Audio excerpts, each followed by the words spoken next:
Want to talk to other players in Roblox? I'll show you how to enable voice chat and start using it. If this video helps you out, don't forget to like the video and subscribe to the channel. It really helps me out.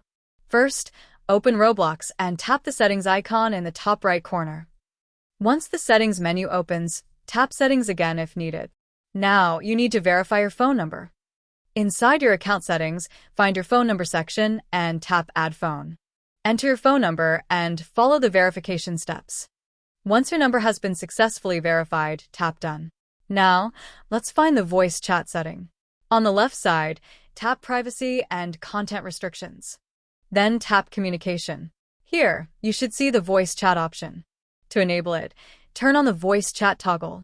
Once it's enabled, you can join supported Roblox experiences and communicate with other players using voice chat. Now, when you're inside an experience, you can unmute yourself from the voice chat controls in the top right corner. And that's it. Voice chat is now enabled on your Roblox account.